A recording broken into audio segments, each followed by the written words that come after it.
Waalaikumsalam warahmatullahi wabarakatuh. Allahumma shalli ala sayyidina Muhammad wa ala alihi.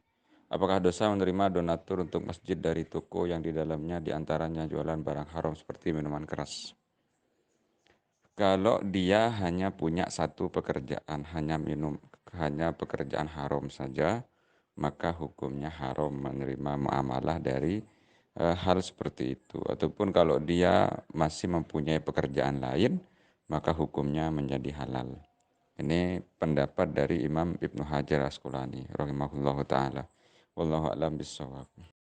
Waalaikumsalam warahmatullahi wabarakatuh. Allahumma shalli ala sayyidina Muhammad wa ala alihi. Apakah sah wudhunya orang yang ada lukanya tapi luka tersebut tertutup dengan debu dan sulit untuk dihilangkan? Debu tidak masuk sesuatu yang mencegah masuknya air wudhu. Karena debu itu bukan minyak dia. Dan juga bukan sesuatu yang bisa menghalangi air. Kalau debu terkena air, dia airnya menyerap. Maka hukumnya tidak membatalkan wudhu. Wallahu a'lam bishawab. Waalaikumsalam warahmatullahi wabarakatuh. Allahumma sholli ala sayyidina Muhammad wa ala alihi. Mohon tanggapan video ini. Membaca istighfar dengan menyebutkan nama orang yang diistighfari. Astagfirullahaladzim li Muhammad atau li Siti, bagaimana hukumnya?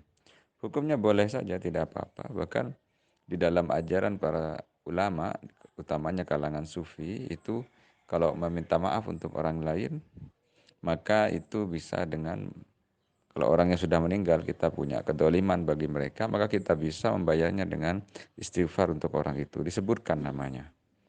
Hukumnya tidak apa-apa. Dalilnya di Al-Quran, Rabbana fir lana wa li ikhwanina alladhina sabaquna bil iman. Ya Allah, ampuni saya dan orang yang meninggal sebelum saya dalam keadaan iman. Boleh disebut atau boleh diumumkan nama orang yang kita mintakan ampun kepada Allah itu. Wallahu a'lam bishawab. Waalaikumsalam warahmatullahi wabarakatuh. Allahumma sholli ala sayyidina Muhammad wa ala alihi.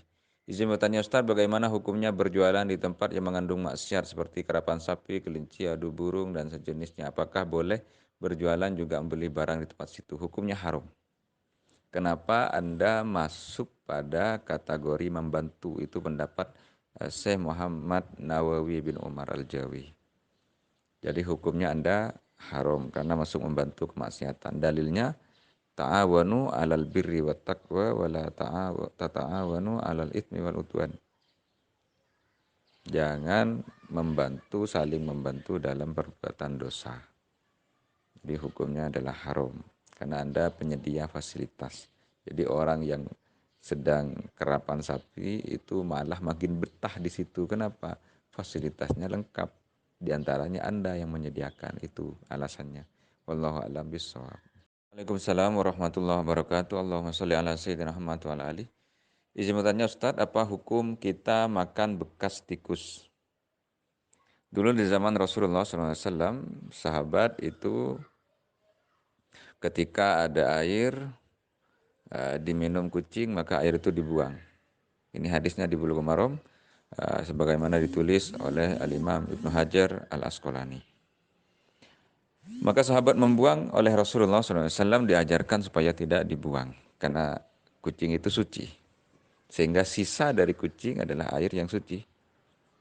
Maka sisa dari tikus itu sama dengan kucing. Di Ibanatul Ahkam disebutkan selama kita tidak melihat hewan tersebut, hewan kucing kalau di situ, selama kita tidak melihat langsung hewan itu berangkat dari najis. Semuanya dia telah minum kencing, baru minum air kita, itu baru najis karena kelihatan. Selama tidak kelihatan, maka status sisa dari hewan suci adalah suci. Secara fikih boleh dimakan dengan syarat tidak ada dokter yang mengklaim atau kebiasaan yang biasanya itu berbahaya. Jadi kalau menurut dokter bahaya atau menurut kebiasaan di masyarakat itu berbahaya, maksudnya kebiasaan sudah dicoba dan banyak orang keracunan atau sebagainya dengan hal itu, atau diri sendiri pernah nyoba seumpamanya, maka hukumnya menjadi haram karena ada mudorot. Tapi secara fikih selama tidak ada mudorot, hukumnya diperbolehkan asalkan tidak najis. hanya dimakan oleh tikusnya. Tapi kalau ada tai tikusnya dan sebagainya yang berbau najis, maka hukumnya beda lagi, menjadi haram karena najis. Wallahu a'lam bishawab. Waalaikumsalam warahmatullahi wabarakatuh. Allahumma sholli ala sayyidina Muhammad wa ala alihi. Ustaz mau bertanya apakah boleh membawa jimat ke dalam kamar mandi sedangkan jimat tersebut berisi huruf-huruf Al-Quran. Tetapi alasannya memakai jimat ini karena sakit dibuat perantara sebagai dinding diri. Hukumnya tidak boleh membawa jimat ke kamar mandi. Sabbihisma rabbikal a'la, sucikan nama Tuhanmu yang maha tinggi.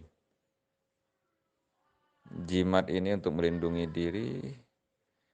Tentu Anda juga harus membaca doa, jangan hanya mengandalkan jimat. Sehingga kalau jimatnya hilang atau tidak dibawa, tetap dilindungi oleh Allah Subhanahu wa taala. Setiap ayat yang kita baca, utamanya Al-Falaq, An-Nas dan Al-Falaq, An-Nas dan Kulhu, Al-Ikhlas, itu ada hamilul ayah, malaikat-malaikat yang akan diturunkan oleh Allah untuk melindungi orang yang membacanya. Jadi hukumnya tidak boleh. Sabbihisma rabbikal a'la, sucikan nama Tuhanmu. Kalau memang lupa, sudah ingat di dalam jeding, maka jimat itu silakan dibungkus dengan sesuatu, boleh dengan baju, dengan apa saja. Referensinya kitab Tibyan fi hukmi hamalatil Quran, karya Imam An-Nawawi rahimahullah ta'ala. Wallahu a'lam bishawab. Waalaikumsalam warahmatullahi wabarakatuh. Allahumma sholli ala sayyidina Muhammad wa ala alihi. Izin bertanya bagaimana cara milih jika ada dua orang laki-laki yang keduanya insya Allah sama-sama soleh datang dengan niat ingin melamar. Salat istikharah sudah saya lakukan berkali-kali namun hati saya masih bimbang. Terima kasih. Salat istikharah itu oleh Imam Ibnu Hajar Al-Asqalani dalam kitab Fathul Bari disebutkan tidak harus bermimpi yang pertama. Yang kedua, kalau sudah sholat istikharah maka oleh Allah akan dimudahkan bagi yang gampang, yang bagus akan dipersulit untuk yang tidak bagus. Jadi kalau Anda sudah istikharah, silahkan musyawarah dengan pihak keluarga. Setelah musyawarah maka silahkan ambil, tidak usah bimbang. Sudah ada jaminan dari Rasulullah, sudah ada jaminan dari Allah Subhanahu wa taala. Karena ada hadis dari Rasulullah SAW, gandengan istikharah itu adalah musyawarah. Wallahu a'lam bishawab. Waalaikumsalam warahmatullahi wabarakatuh. Allahumma sholli ala sayyidina Muhammad wa ala alihi. Isi bertanya, Ustadz, saya punya teman, dia seorang mu'alaf, orang tuanya beragama Katolik.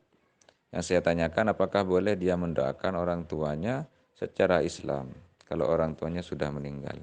Jawabannya tidak boleh. Karena di dalam Islam, ikatan agama itu lebih kuat daripada ikatan kekeluargaan. Makanya Nabi Nuh dulu dikatakan kepada anaknya oleh Allah Subhanahu wa taala, innahu laisa min ahlik, innahu amalun ghairu sholih. Jadi anaknya Nabi Lut oleh Allah dikatakan itu bukan anak kamu karena dia kafir, maksudnya tidak soleh. Jadi secara hubungan akhirat nanti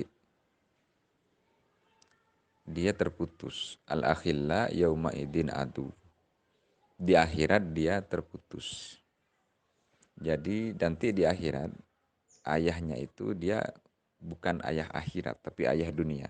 Sehingga apa? Islam itu profesional dalam membagi tugas. Dia di dunia tetap wajib menghormat kepada orang tuanya. Wajib berbakti walaupun kafir. Wajib mengikuti perintahnya walaupun kafir. Tetapi karena dia hanya ayah di dunia, maka dia berbaktinya urusan dunia. Untuk urusan akhirat dia tidak boleh berbakti. Seperti halnya contohnya doa. Sehingga dia tidak boleh mendoakan si ayah. Karena ini adalah lingkupnya akhirat. Adapun urusan dunia diperbolehkan. Wallahu a'lam bishawab. Allahumma sholli ala sayyidina Muhammad wa ala alihi. Saya mau nanya Ustadz, bagaimana caranya mengajak suami untuk beribadah secara istiqomah? Padahal saya sudah menyuruh dan melakukan. Bagaimana cara agar dia melakukannya? Tidak bisa.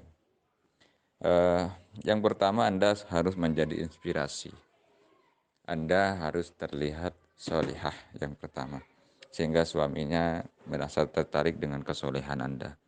Apa yang istiqomah sholat Anda itu nampak dalam sifat-sifat keseharian Anda. Yang pertama, yang kedua, jangan pernah kesal untuk menasihatinya dan cari waktu-waktu yang sekiranya masuk. Jangan tiap hari, tiap ketemu diberi nasihat, itu malah mau muak dia. Ketika berdoa nyantai, singgung sedikit, jangan terlalu banyak. Karena kalau banyak takut tersinggung. Intinya cari waktu yang pas dan cara menyampaikan yang sopan. Yang kedua, yakini bahwa yang beri hidayah bukan Anda. Innaka lan tahdi man ahbabta walakinnallaha yahdi may yasha. Yakini yang beri hidayah adalah Allah, sehingga yang perlu Anda lakukan adalah berdoa. Kalau Anda punya, kalau suami Anda punya teman dekat, punya saudara dekat, maka silahkan minta tolong kepada dia untuk sesekali memberikan nasihat juga. Insya Allah itu masuk kepada pikiran suami Anda. Semoga Allah Subhanahu wa Ta'ala membukakan hati suami Anda sehingga istiqomah dalam beribadah. Wallahu a'lam bishawab. Waalaikumsalam warahmatullahi wabarakatuh. Allahumma sholli ala sayyidina Muhammad wa ala alihi. Gimana hukumnya kita menjual barang lalu dibayar dengan bayaran 10 juta? Lalu kita menghitung sampai di rumah ternyata uangnya tidak sampai 10 juta. Apakah membayar itu harus menambah lagi uangnya? Gimana? Dana apa? Apa hukumnya kalau tidak dibayar? Menjual barang dengan harga 10 juta dan uangnya kurang ya harus ditambah lagi. Silakan ditelepon pihak pembeli, mungkin karena dia salah ngitung. Karena memang uang kalau banyak biasanya salah ngitung. Jadi silakan hubungi, nanti minta uangnya, kekurangannya berapa. Kalau sudah diminta ternyata tidak bayar, itu statusnya adalah haram. Karena dia sudah memakan harta yang bukan haknya.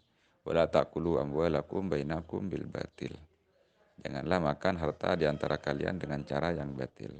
Wallahu a'lam bishawab.